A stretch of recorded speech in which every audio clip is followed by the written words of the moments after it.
Right. Steve and Kathy, as you all know, were going to be hosts for this upcoming convention, and due to circumstances, they were not able to do that. They have been kind enough to let us into their home today, and we really appreciate that. You have a lot going on, and we're glad we get to share this with you. So thank you very much. Okay. Well, thank you for your good wishes. When Greg suggested that I might put together some pictures of, the recent acquisitions and so forth in our collection, Kathy and I talked about it, and she said, well, rather than go through a whole bunch of pictures, why don't you create a thematic approach to it, showing off some of the new things in the collection and the things that may not have been on display when everybody was here in 2017. So that's what I've done. I actually have 2 presentations and then some pictures just of, the various displays that we have around the house, just a sampling of them. So this probably, Norman has a couple of pages in his book, plus some references to these other sources.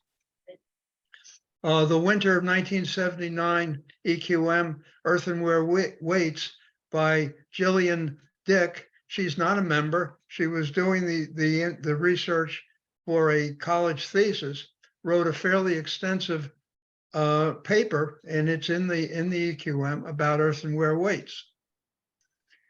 In the summer edition, there were some notes by other members who said, oh, I have a weight like that. It's a different size. It's a different this. And one of the ones in that was an image, not an image, but a drawing from Diana showing the inside of an earthenware weight and how it's constructed inside. We'll get to talk about that a little bit. The 1985 issue shows a picture of, I think, a very early earthenware weight, both the weight itself and the bottom of it, showing how it's filled. And then finally, Diana's article in 1991 talks about plates as well as weights, China plates on scales, but has quite a bit of additional information about the earthenware weights, the porcelain weights themselves. And so I've drawn on these resources to just give you a kind of a taste of what it is. Now, one of the things that's true about these is that none of them have pictures, except for the one with the 1985 issue, have pictures of porcelain weights. Well, we've been fortunate to acquire a set of Avery weights and a set of unmarked weights, which illustrate some of the points that I want to make, and there'll be pictures of those later on. Go back, Greg, please, to the outline. Yeah. So what I wanted to talk about was the origin of ceramic weights, a little bit about their anatomy, where they were used, the accuracy and verification, and then the examples of the that we have in our collection. Okay, now forward a couple. It's basically a ceramic case with a lead filling. That's what we're talking about. And in Norman's book, he talks about a Mr. W. Juggins from Covent Garden, London, around 1842, came up with the idea of using an earthenware weight casing. This was because they were looking for new kinds of materials to make cases, or make weights, particularly for uses where the environment was hostile to things like brass, iron, porcelain, lead as the weight. So he came up with the idea of making basically an earthenware hollow weight that could be filled with lead. He figured out how to put the lead in without damaging the casing. And I think the secret was that the lead had to be warm enough to be soft, but not too hot to where it would crack the casing. They're all hemispherical in shape and they have a large handle. The initial casings were made by the pottery firm of Copeland and Garrett, Stoke-on-Trent. They put an enamel glazing on top for a smooth finish. and used underglazed printing. They printed and then they put another layer of glazing on top of the printing to record the amount of the size of the weight and other information about it. And we'll talk about that later. And they're variously described as enamel, pot, porcelain, china, earthenware weights. So they have a lot of different titles for them. Next, please. It turned out when they went into major production, starting around the late 1840s, the cases were made mainly by Wedgwood. They made them for these scale manufacturers, weight manufacturers, and I think the weight manufacturers may actually have put the lead in them. One of the references said that it's about 50% of the earthenware and 50% lead for the total weight. This was the picture. Copeland late Spode made the casing. This is what's pictured in EQM page 812. Wedgwood had a formula for mixing clays so that when it was fired, it turned white. So that's why you have a basic white color to these weights. And then they put a clear glazing on top of it to protect it. And then, as I said, the molten lead, if they're going to use it, had to be filled in the warm ceramic case. And I guess the lead they had to be careful about not making it too hot, just enough to pour it in so that the casing didn't crack from the heat of the lead. Next. The size of the weight's always marked on the top of the knob, and there are various things. It may say imperial, it may just say pounds or ounces. The name of the scale company selling it was marked generally around the base or on the lowest part of the side of the weight. And again, it varies. Or it may not have been at all. We have some that have no maker on them. The decorations and the writing could have been in green, blue, green, or black, and put in after the final and then covered by the final glazing. The second lower temperature glazing was applied on top of the decoration, so you had several different glazing steps. Denominations are typically a ½ ounce to 7 pounds. The ½ ounce one was in one of the articles or one of the notes in the latter issue with EQM. Somebody said, I have a ½ pound weight. All right, so this is what they look like underneath. Greg, is there some way I can get rid of the pictures on the side? Let me see. So select speaker, not group. 1 second. I'm just going to. Is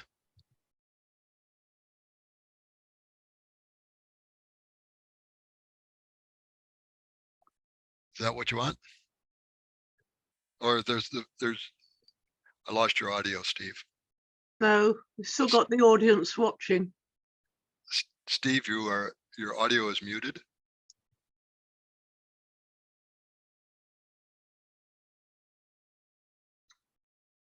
For whatever reason. Steve, if you go to the top of the pictures, which are offending, you see 4 options on the left, a dash, a thick dash, 2 dashes, and a group of pictures. If you click the small dash, all of the cameras go away. And Steve, you are still muted, Steve. So scroll down, take your mouse and put it down the lower left-hand corner, and there you go. Whoop, went off and on. There we go. We're back. Okay. We're back. Are we okay now? Yeah, can you hear me? We can Yeah. hear. Yes. Thank you. Okay, so this is these are the undecorated ones that we have, and as you can see, the top has got the size of the weight on it, and then underneath you can see the lead filling. In Diana's article, she was talking about being very careful about the thickness of the casing. If it was too thick, it would be too fragile and too big. And if it were too thin, then you had the risk of it breaking. So that was the thing. The other thing she said, and I think you can barely see it in this picture underneath, is that when they made the casing, they put rings around on the inside of the hole so that the lead, when you put it in, couldn't come out. It kind of held the lead in place. It's like down in here. Yeah. And I hadn't realized until I just looked at the weights before this talk, and I could actually see on a couple of them that the lead was high enough up that where you could see where the rings are on the inside of the casing. Oh, that's nice. Now, this is the Avery one that we have, and this is the 4-pounder. And again, the casing, you can see the casing and the lead filler underneath. And in this particular case, they put the green-blue decoration around the rim at the bottom and their emblem on the top, on the side. And notice that it says W&T Avery, not W&T Avery Limited. So these weights are pre-1895 when they became the limited liability company. Next. The uses. What I could find in the literature is principally by cheesemongers, people who sold cheese. I think other dairy products, the same thing. It was sanitary looking. They were easy to clean. And since they used fairly caustic cleaning materials and salts and things in the products, it didn't corrode in use or cleaning, unlike things like pewter or lead. So, which incidentally, I think around the 1840s, the Weights and Measures Act said that they could no longer use pewter or lead weights. They had to be cased by brass or iron. So, accuracy. All right, so those are all the pluses about it, but it turns out there's a big minus. The ceramic case absorbs moisture. And so whether it's because of using it in a wet environment or atmospheric moisture or washing it and so forth, it would gain weight by absorbing the moisture. And the fear was the merchants would take advantage of that. They would, when they knew the inspector was coming, they'd stick the weight in water, increase the weight, have it weighed, get it verified, and then dry it out. And then they had a lightweight verified weight. So when the inspectors cottoned on to this is what might be going on, some of them from London and Manchester, for example, refused to check these weights. Then in 1889, the Standards Department for the Board of Trade, which was, governed and regulated all of this, issued a regulation forbidding the manufacture of these weights. So they could no longer be made, and new ones could no longer be verified. Now, there was a proviso that said if there was an existing weight that had previously been verified, then it could be checked again and continue to be used if, after soaking in water for 10 minutes, it did not gain more than, and there's a typo here, it should be 0.5% of its weight. So for example, for a 7-pound weight, that means that it couldn't gain more than a half an ounce in weight once it's been soaked for 10 minutes. So that's how they allowed for the existing weights to continue to be verified and stamped. Next, please. So here are the 4 ceramic weights that we have. Plain weights, 4 pounds, 1 pound marked on the top. And I show a picture of where we have them on display in our sunroom. And those of you here in 2017 will surely remember that sunroom. And so they look very nice. And so now the Avery ones, I've already given you a hint about this as to what they look like. They're 1 ounce to 4 pounds. They have blue-green decoration around the base, the Avery insignia, the denomination on the top. And they said they were sold by Avery, but made before 1895. Avery also made weights that were less decorated. They didn't have the decorative band around the bottom. I think it just said W&T Avery maker around the bottom. But then it was a cheaper price. So you had a choice as a purchaser of the weights. Next, please. So this is what they look like on display. Wow, On the bench that we have with other scales and weights. that's nice. Okay, next, Greg. This is what the 4 pound, just, go ahead and go through them. This is the 2 pound and the 1 pound. And they're matched. I think it's a set rather than a run. Now, the 1 ounce one doesn't have any decoration on it. We think it may be an undecorated Avery weight that was in with the set. And then the other thing I wanted to point out, when we got the weights, they came from Europe. There were places on them where somebody had very nicely, very carefully filled a missing piece with some clay, and then I think probably baked it, but it was gray or gray brown in color. Well, I discovered in our local Ace Hardware that there's something called Porcifix, which is a very thick kind of paint intended to, restore chips or cracks or discoloration in various kinds of ceramic objects. Refrigerator. So I thought, well, I'll give it a try. And it comes in pure white or an off-white. I think this is the off-white to match the color of the background color of the thing. So I painted over that finished clay. And aside from the fact that the decoration is missing, it's very difficult to see, the repair. So, and it's got a kind of a gloss to it.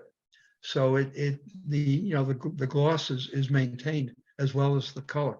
And it's, it fills it in if there's any. There were a couple of places where there were small chips, and that product filled in those chips. So if you have ceramic objects that need repair like this, I would suggest investigating that product. Okay. Could you next. tell me the name again? I think it's called Porcifix. Thank you. Porcifix. Okay. Whoops. Okay. This is the 4 pound white one, plain one, and the 4 pound Avery next to each other. And I did that thank you. To say Parnell made them, and I think primarily for for sale in the London area, and Avery made them for sale across the country. But you can see a very different look on the profile of the two of them.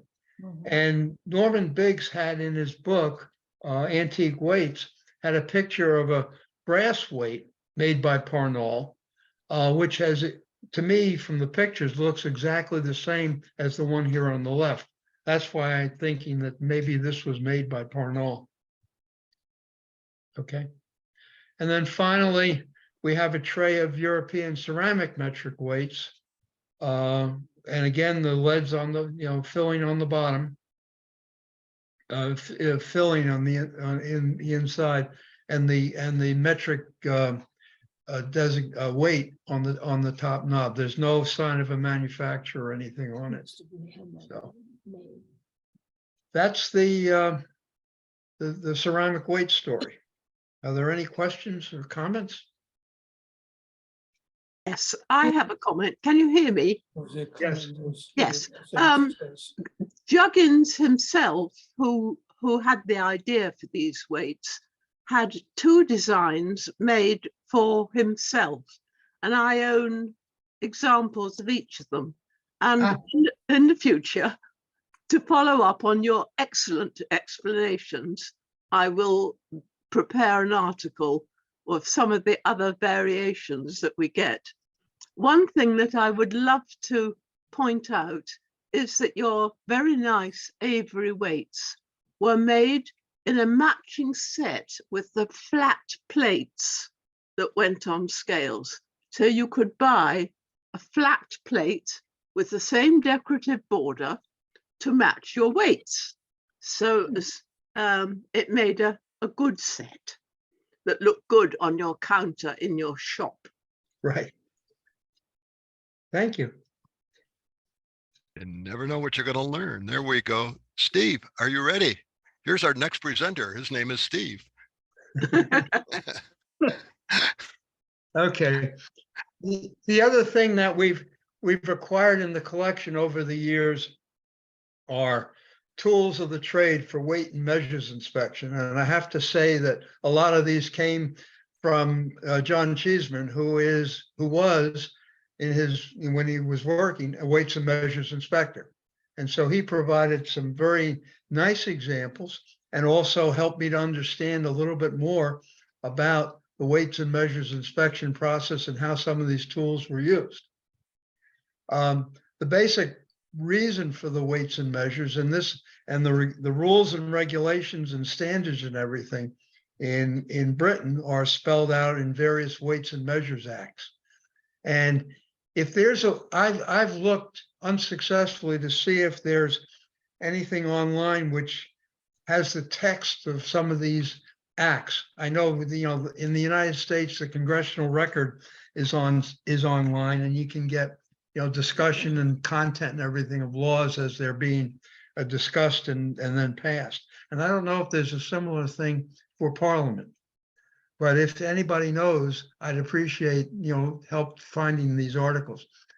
But the reason, of course, was to ensure the merchants are giving the customers the amount of merchandise that they're paying for, and that they're using correct weights, they're using correct liquid and dry volume measures, they're using correct lengths. If you bought a yard of cloth, you wanted to make sure that the yardstick really was a yard long. There are cascading standards just in the whole international, there's international, national, and then local. And so what we'll be talking about here are the standards that were used by the various local governments in Britain based on checking them, I guess I don't know how, somewhat infrequently against the national standards. And what you find on the things that get inspected, whether they're weights or scales or even some of the other standard devices, is VR if it was verified when Victoria was queen, ER when Edward VII was king, GVR when George V, GVIR for George VI, and of course EIIR for Elizabeth. And the verification date is usually with a portcullis with a year date under it or over it. This is, and that says that it was verified by the Standards Department of the Exchequer, which was set up in 1866. So I think the next picture is an example. Yes. And so here we have a County of Lancaster standard weight.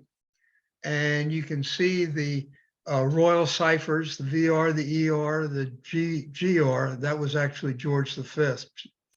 And then the years in which the inspector came to Lancaster and checked the weight, made sure it was correct, and then put the portcullis and the year on it. Okay, Steve. Now, just a while ago, I think it was Greg Motter and Diana, and I was reading something that they did, and the word portcullis showed up, and I said, "What in the world is that?" So I had to look it up, and it's actually a gate in a castle, and this is it, where you see 1901. So that was my educational contribution to Steve's presentation. Okay, back to Steve. Thank you. And the other thing that I realized is that these standard weights were not drilled and filled with lead to adjust them. They were adjusted by drilling out the base, and you can see on the bottom of this one the area that was drilled out in order to make sure that it was absolutely the correct 8 ounces. And there's a number on them, which is it goes with the whole set, and we'll be talking about numbers on these objects. Okay, next. And this is a petrol measure, gasoline measure. It was made, the maker's name is Rag Brothers of Wickford, Essex. This one was verified by used by the Royal County of Berkshire. The verification stamp, and there's a lead slug underneath the rim just at the top there, says in 1963 was when it was checked to make sure it was really correct as 1 gallon of petrol at 62 degrees Fahrenheit. and it's got a check pump as the name of the product on the front of it. Okay. And then this is the half-gallon measure. Now, it's not got the maker on it, but it looks so similar. I figure it's got to be made by the same company that made the gallon one. And again, you've got the count. This is County Council of Essex, which is another county in England. Verification 1961, and it was half a gallon at 62 degrees Fahrenheit. So here's one that is 1 Jill, and I think it's petrol because it says capacity 1 Jill, 60 degrees Fahrenheit, 62 degrees Fahrenheit. The County Council of Essex is the authority, and I didn't see any verification marks on it. So I don't know why they would have such a small petrol measure, but this is what we have, what we Oh, found yeah. is the A other view Jill. of it. A Jill is small. I'm sorry, Yeah, it's used for whiskey most of the time. at 62 degrees Fahrenheit. That's probably as good as any, probably about the temperature in the pub, I would think. Ah, okay. So not for petrol, but for whiskey. Whiskey, yeah. Okay. Hey, Steve, this is Greg Motter. Yeah. I believe all of the British liquid standards were done at 62 degrees Fahrenheit. Ah, okay. It's interesting because, when they here now, even in these times, the 60 degree Fahrenheit, I think, is even for gasoline in the United States for checking the pump, the accuracy of the pumps. Okay, well, thank you. That's useful. All right, now here's another example of a standard. This is a standard inch. It's made by Avery. Borough of Portsmouth was the authority. I didn't see any verification stamps on it. It's graduated in tenths and hundredths of an inch. And I had several conversations with John about how this might have been used. And the current thesis is that if I was checking a yardstick against the standard, this could tell me how many tenths or hundredths of an inch that yardstick that the merchant had was too long or too short compared to the standard. But we don't know for sure. And by the way, the DeGrave made these as well. I have a copy of a DeGrave catalog, and it's got the same thing in it. With, You'll have to tell me made how by to DeGrave. stop it when I want to. So, okay, next. Now, this is interesting. Again, from John. These are inspector's punches. Now, what Okay, the situation is, if you have a brand new brass or iron weight, it'll have a hole in the bottom to put lead in to adjust it. The size of the hole, whether it was round or square or rectangular, apparently was determined by the currently enforced Weights and Measures Act. So these punches, which were used by the inspector to pound lead into the hole, the adjusting hole in the weight, were made to conform to whatever the standard was. And so the way it happened, at least was that the inspector would come around, oh, I've got a new weight. So the inspector would check it. He would check it against his standard weight on his scale and say, oh, it's light by a quarter of an ounce. So he would then measure out a quarter of an ounce of lead, take one of these, according to the geometry of the hole, and would pound that quarter ounce of lead into the hole. And then if the weight was correct, he could then put the verification on the lead. So that was all fine, except I kept wondering what in the world this chisel was for. I think what it was is if the inspector had a chunk of lead, whether it was a cylinder of lead or whatever, he used that chisel to break off a piece, to weigh and to pound into the bottom of of the weight. So that's how I think how these were used. Next. Okay, here's the complete set of inspectors' weights, again from the County of Lancaster. We think they're made by DeGrave, but there's no maker mark on them. They are, the date we think is 1896, and I believe the reason for that is the earliest verification mark on them was 1896, and Victoria was still the monarch at the time, so that's why the VR is on them. And the weights in the set are listed here down to 8 drams is a half an ounce, 4 is a quarter of an ounce, 2 drams is an eighth of an ounce, 1 dram is a 16th of an ounce, and half a dram is a 32nd of an ounce. So you might say, why in the world would they need such a light weight? Well, again, I think it goes back to this idea of having to adjust a new weight, and if it needed a 32nd of an ounce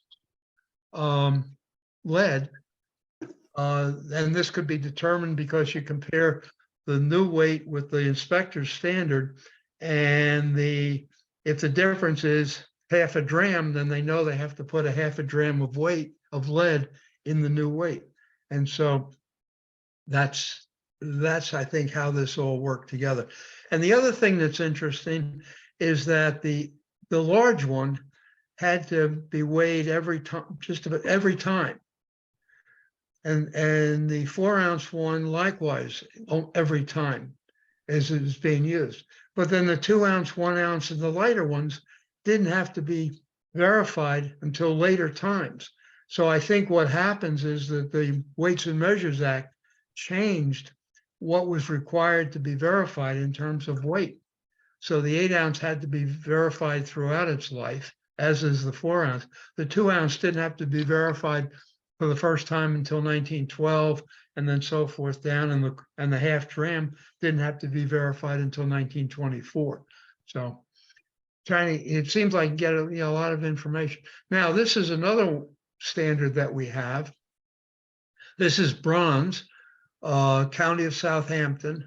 1854 is written on the bottom there. You can just barely make it out in the picture. Across the top of the handle, it says 4-pound Alvar in kind of a script form. And here are the years in which it was verified. We think this is a much older weight that was, converted or checked to be used as a standard simply by the shape of the handle. I thought maybe one of the other manufacturers of weights had that unique handle shape, but from what I could tell, I think looking again in Norman Biggs' book, is that this style of handle was used in the 18th century or early 19th century. And so this weight may be a lot older than the first year in which it was verified. Okay. Here's another inspector's scale. This one's actually in my son's collection, and it's in a wooden carrying case. These inspector scales were in carrying cases because they had to carry them from place to place in order to use them to verify weights or verify scales. Next one, please. Next slide, Greg, please. Whoops. Should be one before that. There you go. Thank you. So this is what it looks like when it's set up. And what I found interesting, and it's from the County of Somerset, DeGrave made it. We couldn't find a date or verification dates on it. I'll have to go back and take a closer look at it. The capacity is 7 pounds. And we're trying to puzzle out why there's a funnel and kind of a cup-shaped pan. And I'm wondering if somehow it was used for checking the weight of packages or bags of grain, and the funnel was used to refill the bag once the contents had been dumped into the pan. So again, unknown as to exactly why. Now here's another inspector's scale. This is in a shutter door case. The door actually slides down. It's slats of wood held together by by linen glued on the inside. The county borough of Southport, it was the authority for it. There's a date, we think of 1953. Oh, the date that it was made, 53. The verification dates are 53 and 1960. So this one was first verified very soon after Elizabeth became the queen. And the capacity is 2 ounces. And one of the questions was, why do we need, such a small capacity? Anyway, keep going. This one now is another DeGrave Company single beam inspector scale. And here is the information about the verification dates that are on the pans. The pans are marked left and right. So when you set this up, you put the pan on the correct side. I think the next picture shows it set up. Yeah. And so and Greg, I'm sorry, go back one, please. We don't know what the weights were in it because it came without the weights, but we took some of the weights out of that Lancaster set and a few other small weights that we have. And if you go ahead to the next one, we think that they had round knob flat weights on the left and then just disc weights there. And the fact that these weights fit pretty well into the holes, into the ports, gave us an idea of what size weights they were. So these are pretty small weights. And again, why? Well, then I'm back to this notion that the inspector had to weigh small pieces of lead to adjust new weights. And so this scale was probably used not to check weights, but to get the right size weight of lead cut and prepared to insert into the adjusting hole of the scale. Okay, next one. This is now a double beam. It's got 2 beams and 2 sets of pans. Maker is also DeGrave, Lancashire County Council, and it's actually got more information. Ashton Underline Division was the authority that used it. There's a date of 1903 on it. The first verification date is 1904 when Edward was king. And then as you can see, it's about every 4 or 5 years that it gets re-verified and rechecked until 1961. And that's the last date on it. The larger beam has got a 1 pound capacity, and it says outdoor use on it. So it could be used, I guess, if the merchant had an open air establishment. The smaller beam is 1 ounce capacity. And again, I think this may have been used to do the lead things. There we go. Sorry. All right, this is what it looks like with the larger beam set up. And you can see there are 2 places to hang beams. The larger beam hangs up high. The small beam hangs in the middle of the post. And so you could set it up. You couldn't set them up so they're both on at the same time because the pans ran into each other. So that's the one with the 1 pound beam on it. Now the next picture shows what it looks like with the 1 ounce beam on it. And it's got a lifting piece so you can raise it up when you're ready to weigh something.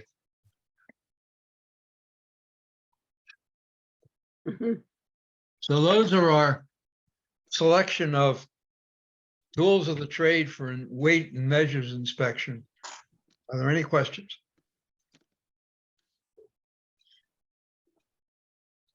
Steve, I have a comment. When you cannot identify the maker of standards for corporation, it's very, very difficult to identify the correct maker.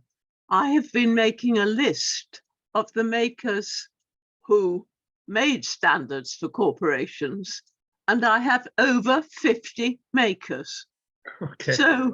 So I do not dare to say made by DeGrave. I might hope made by DeGrave, but I wouldn't dare to say for sure. Yeah, most of the scales have DeGrave and Company maker London on the, you know, stamped Oh, on the tin. absolutely. Yes. If But- it says it, that's fine. If it doesn't say it, Right. don't guess.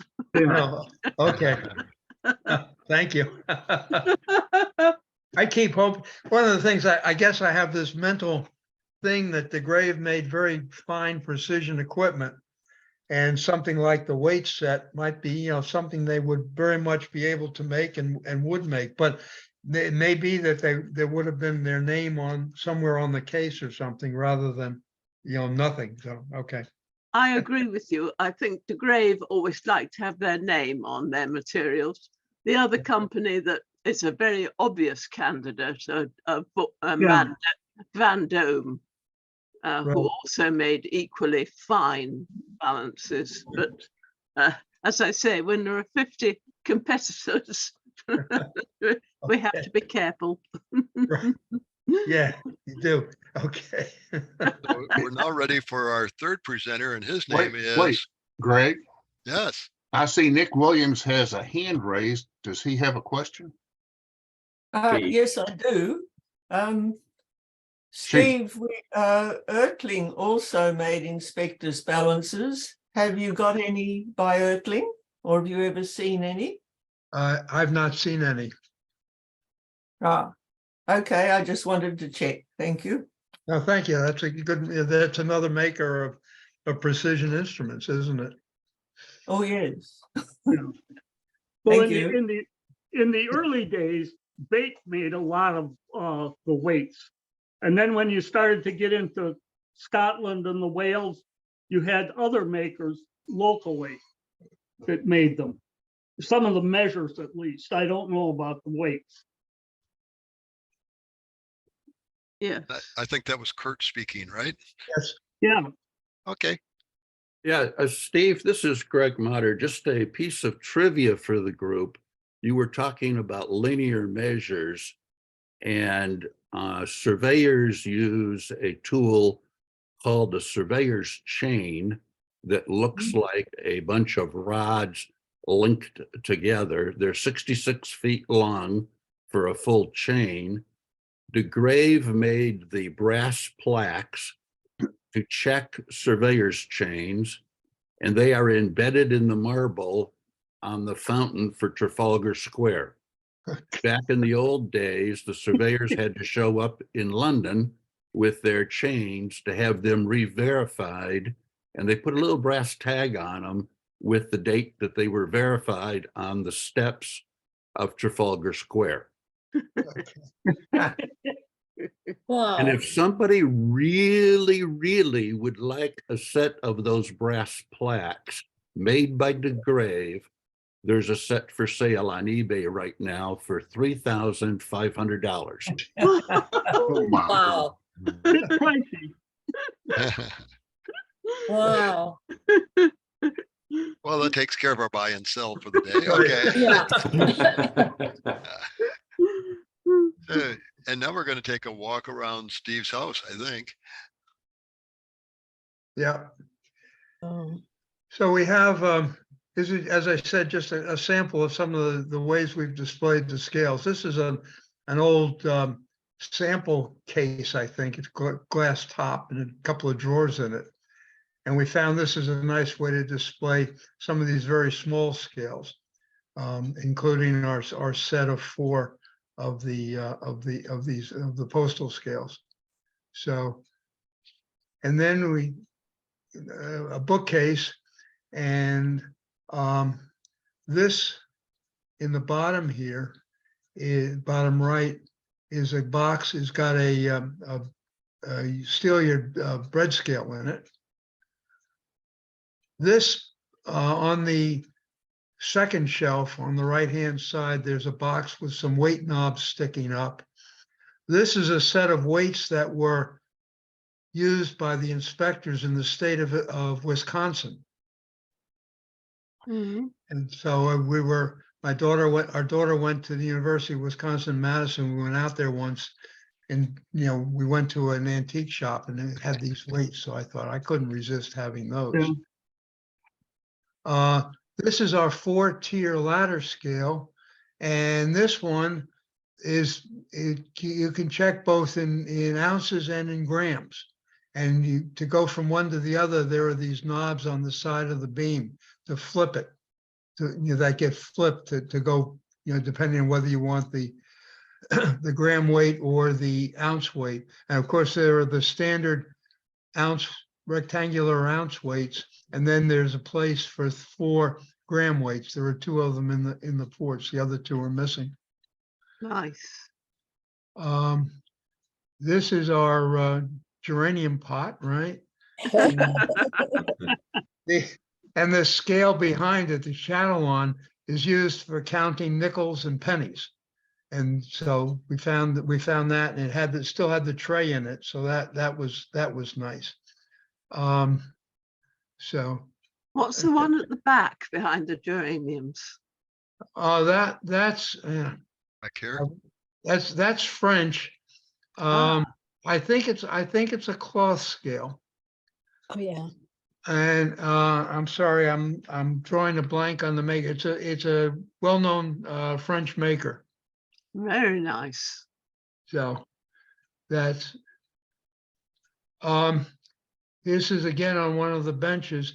Now the interesting thing, the brass bell weight on the left and the one on the right are 4 ounces and 8 ounces, and they are standards from the government of the Transvaal. For a while, the Transvaal, which is an area between just north of South Africa, was a British colony, and they had the weights and measures system there as well.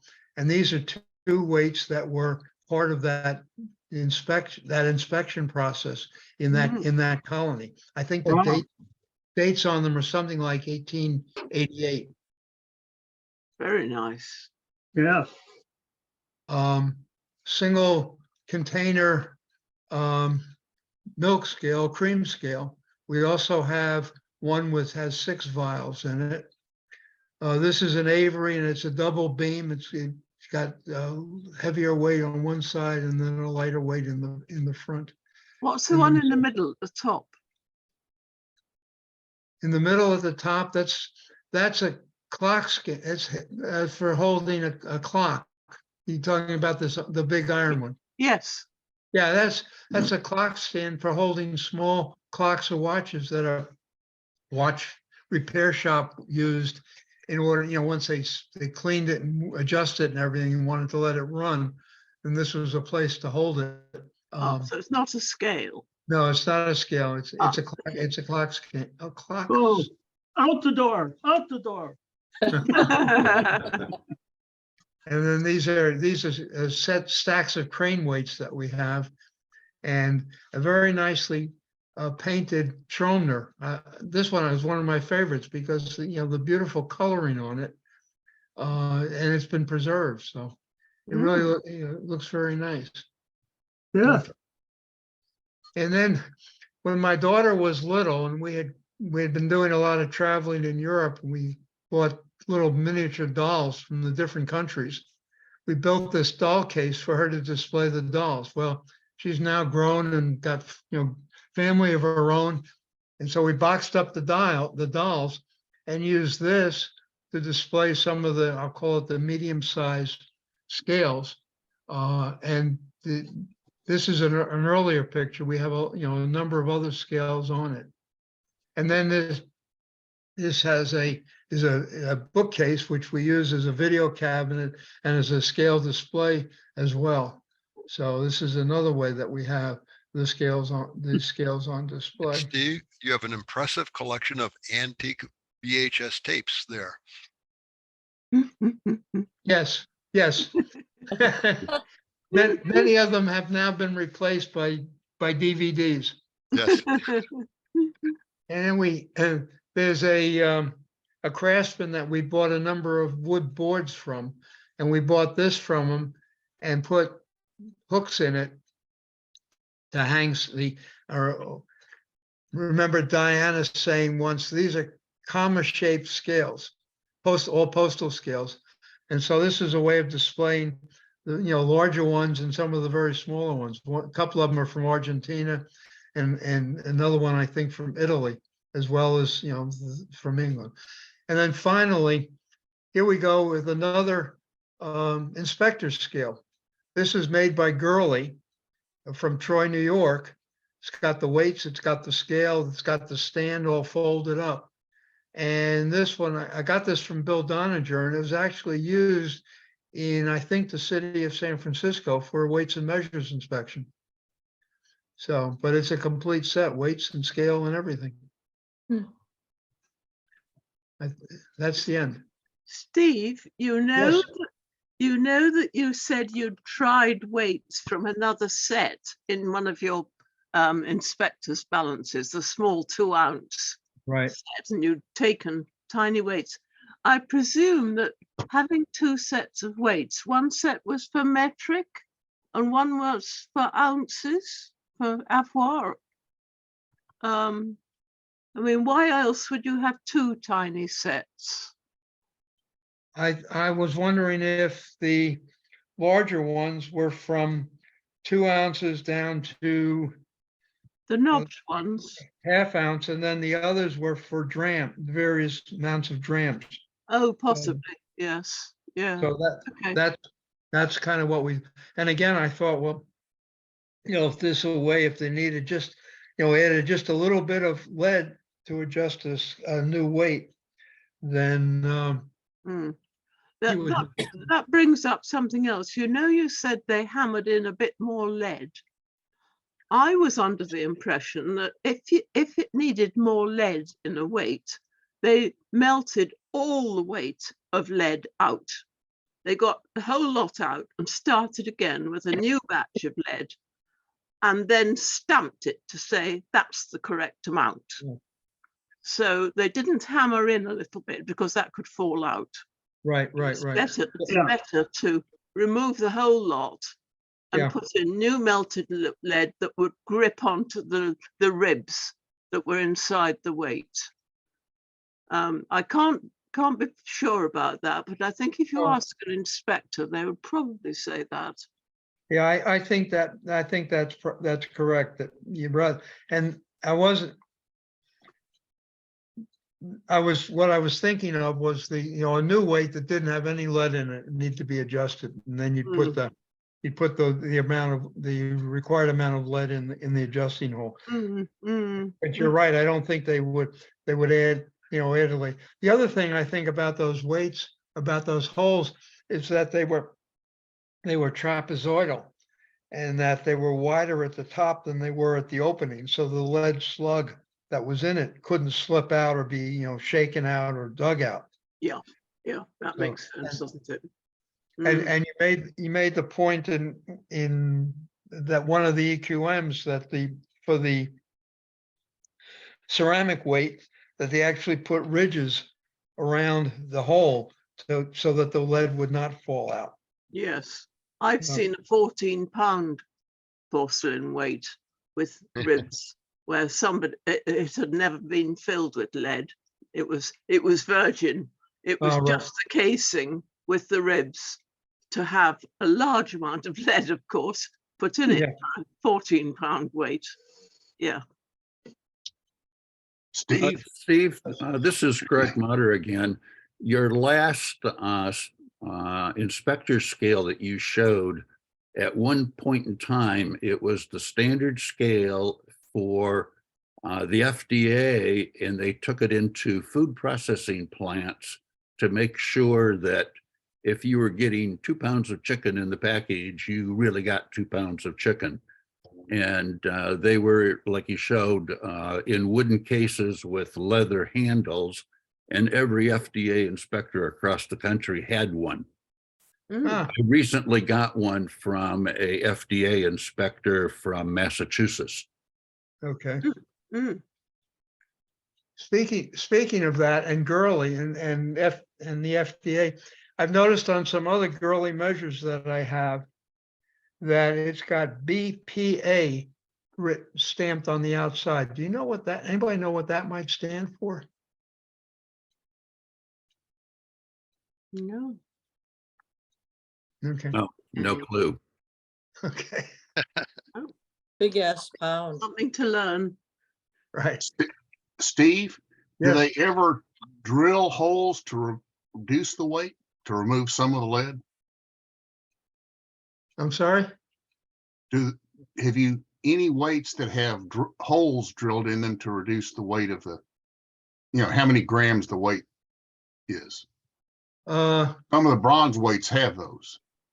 okay, yeah, these standards have, the Lancaster standards have drilled on the bottom to adjust the weight.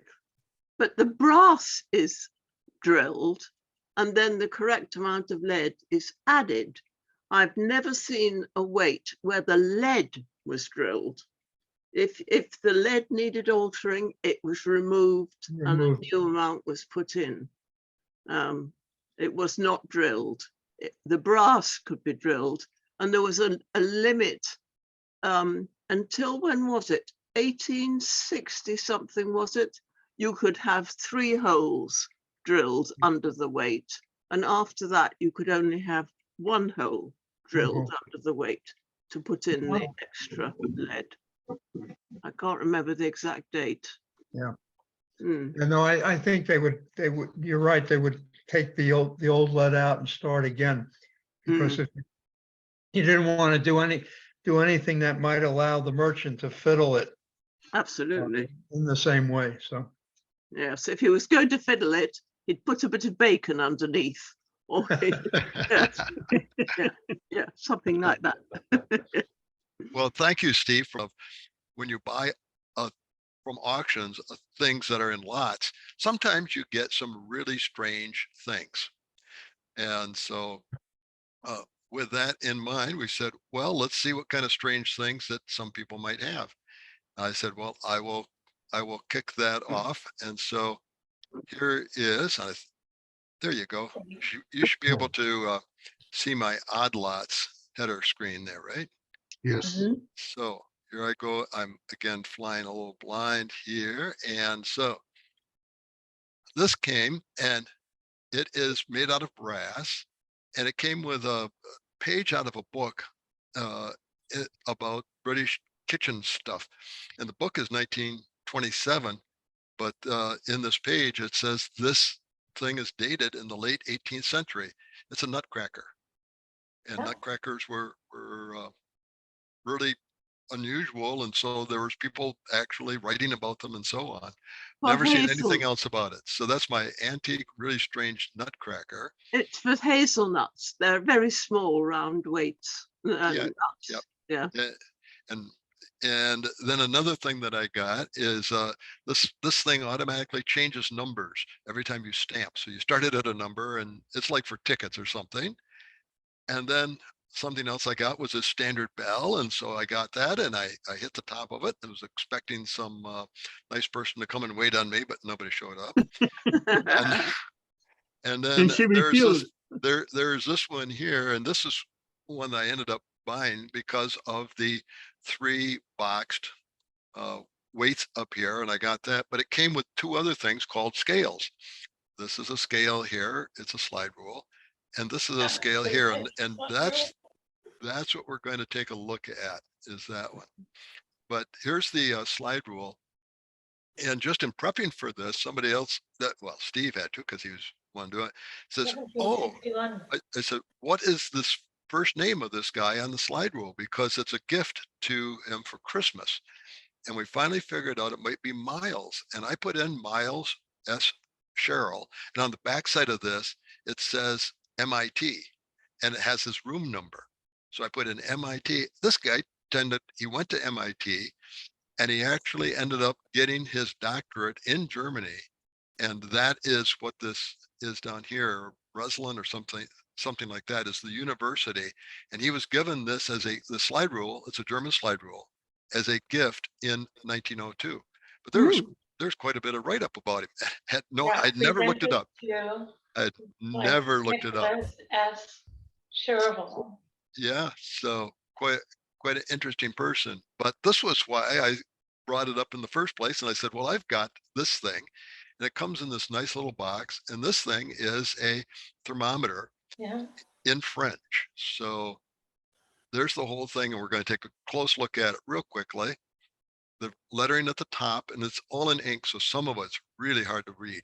The lettering at the top. And then there's scales on the left-hand side. Thermometer. Your, and Not directly, but thermometer, cute. so your challenge right now is to remember 50 and 40. Okay. Now, apparently, and I found online some of these other thermometers made in this, even the 1700s, and they would have Senegal on it, way up here around 48, 48 degrees or something like that.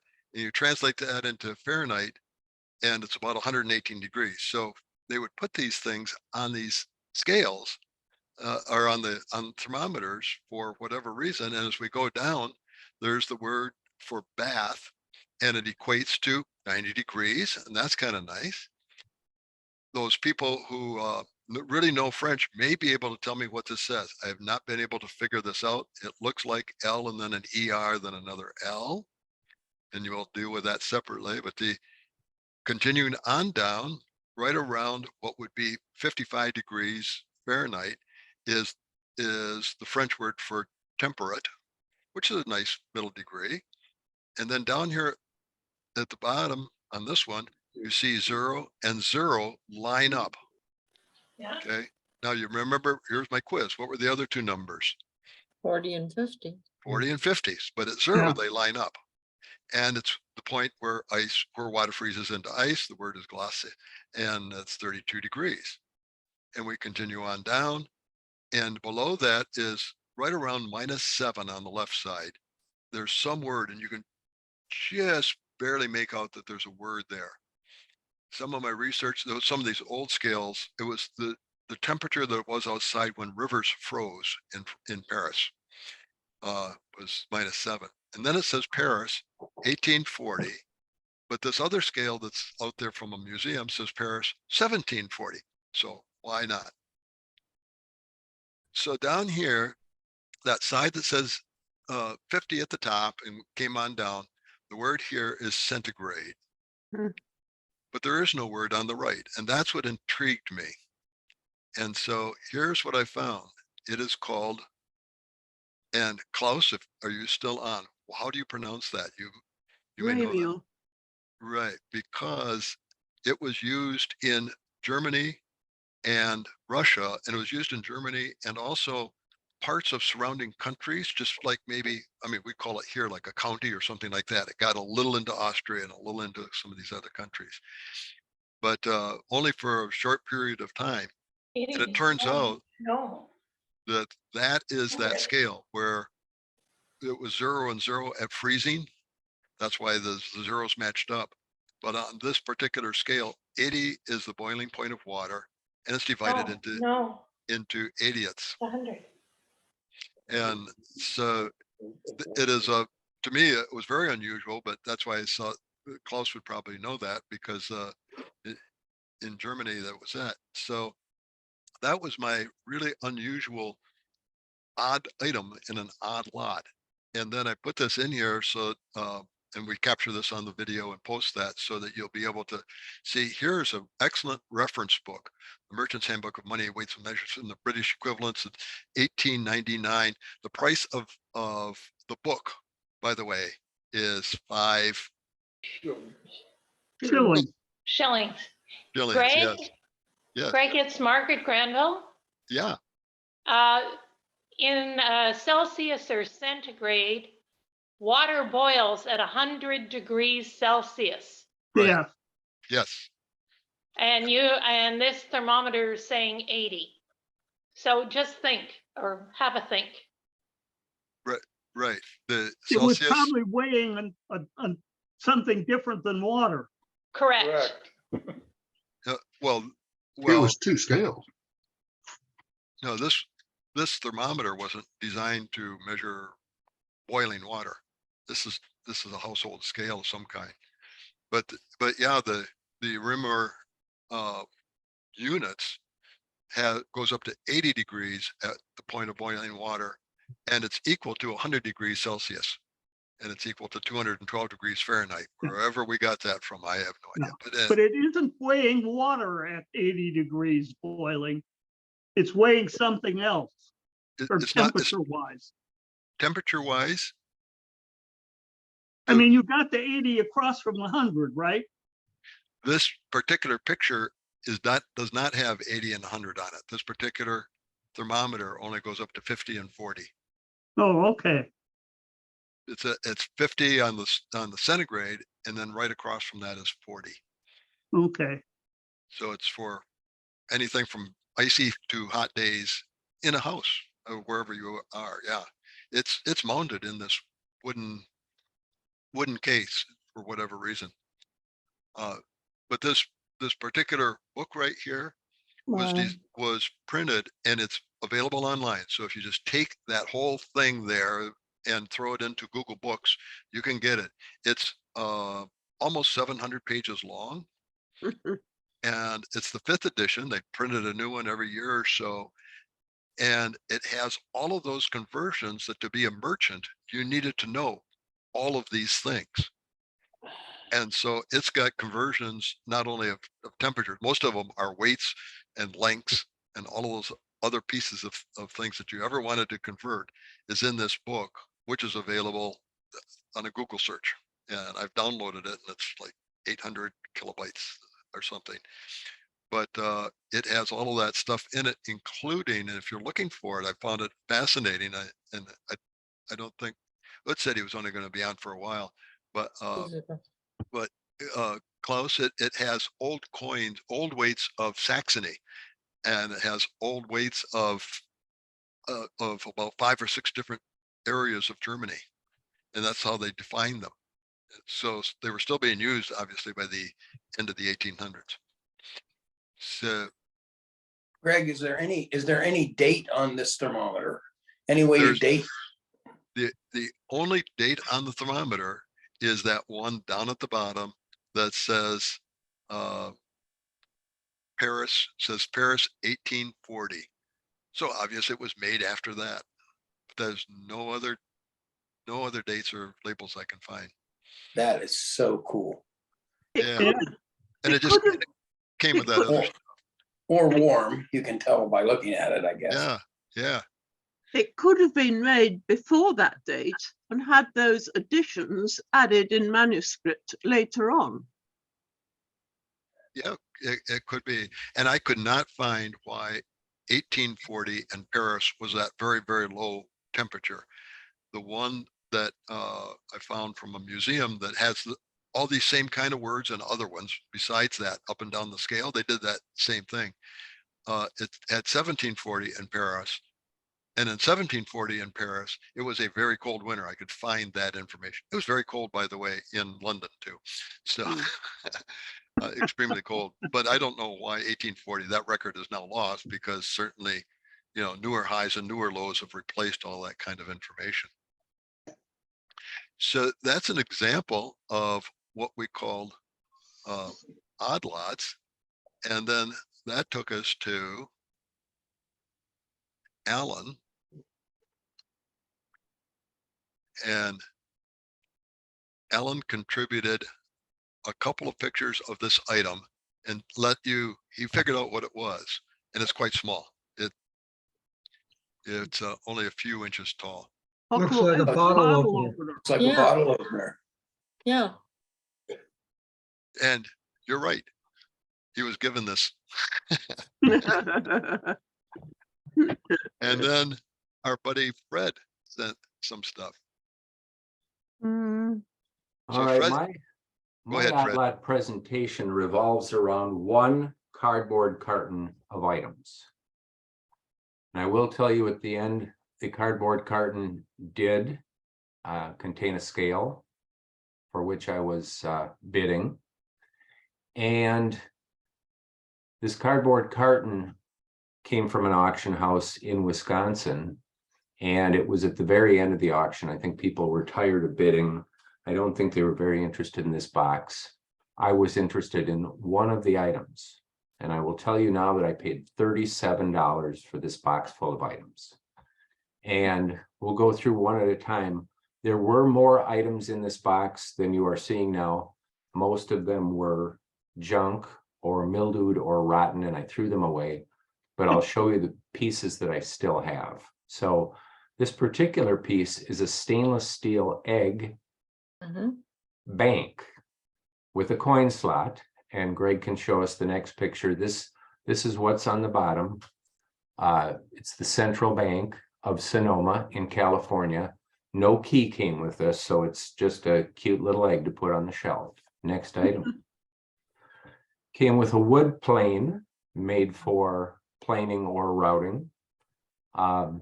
Again, dirty, but I like wood, so that's a nice piece. Next item.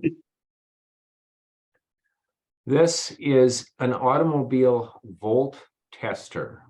It's called a gyrometer, and you stick one of these probes on a ground, you stick the other on whatever is hot that you're testing, and it's basically a voltmeter for automobiles. Next item. Pair of old strap-on steel iron ice skates. Next item. This is a gas pickup, and I don't know if this is for welding or just what it's for. It looks like a ray gun, looks like a Buck Rogers ray gun, and this is a piece that I will keep because it's very cool. Primarily aluminum, some of it is steel as well. Next item. This is a date stamper. It's from the New Century Company. You put your piece of paper in there and it would stamp whichever date was appropriate. You had to set the date. Next item. This is an automatic time stamper. You set the time, and I suppose this is for people checking in and out of work. It's missing a piece, so it's useless to me except as an anchor or a decoration. This is not the scale for which I was willing to pay $37. This is a steelyard missing a poise, and this box did contain another steelyard, which Pam's sister was interested in. And I said, here you go, take it quick. I don't need all these steelyards. So there were actually 2 steelyards, and she now has one of them. The next Fred? item is what I was bidding on. I got a question for you.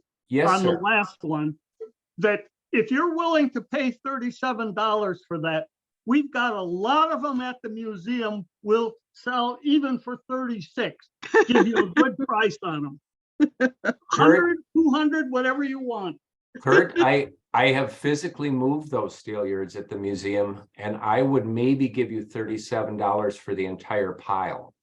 I can get 4%, 4 cents a pound at the junkyard. Okay. Okay. I'll send you this one. Okay. Okay, so this is the item that I was after.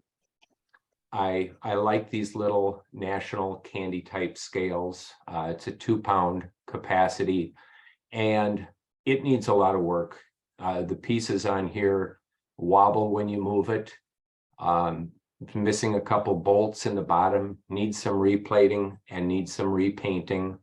You can show us the back of it as well. But in my mind, that entire box of stuff was worth $37 to get this scale. Haven't figured out what to do with the rest of it, but you may see it on eBay next week. So that is my collection of odd lots, and I think that for one box, that was quite a variety. Yes. So, okay, thank you, Greg. Greg, you are muted. Okay, thank you, Here we go. Fred. Okay, and because we have a contribution from Gene, this guy here. And Okay. so I'm going to, gotta kill that one off. See, I'm turning things on and turning things off. So we're just going there. This one says Zoom 2018. That's good. Okay, first off, does everybody know what's below my name? That's 20, Burger King something.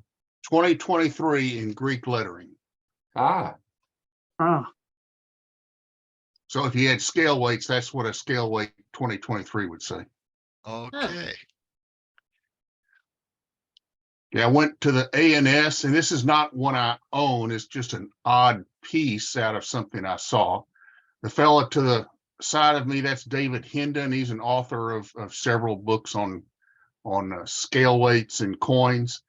And the one I'm going to talk about is the one on the right-hand side of the pan of weights. So if you read it, it says from the reign of Trajan. It's a very odd or unusual one because it's imperial and you can date it to plus or minus 3 years. It's about Wow. 100 AD, and I can't begin to read all of those letter numbers up there. Go back up to the last picture. If you read the bottom line, it says AA, that's 1 pound. Gamma A, that's 1 ounce. And then that backward check mark somehow must be a half. I don't have any documentation that I've seen that says that. And then the little marks in the delta is 4 grams. And so you can go down to the next page. And it turns out that weight was really interesting to me. I took a picture of it. I said, what can I find about it? And it turns out I found from a 1947 ANS article, they were talking about that exact weight. And I only pulled a little bit out of it, but this is the description of it. Somebody went through the trouble to translate the Greek letters, and I think they missed on some of it. They said the first letter in the denomination was an I. It's not an I, it's an A. But anyway, that's an odd weight that I saw out of a group of scale weights at the ANS. And that's the end of my very stuff. nice. Very nice. Oh, well, And those ended up in there. They were in your set of stuff. There you go. yeah, sorry. I had those and didn't take them out.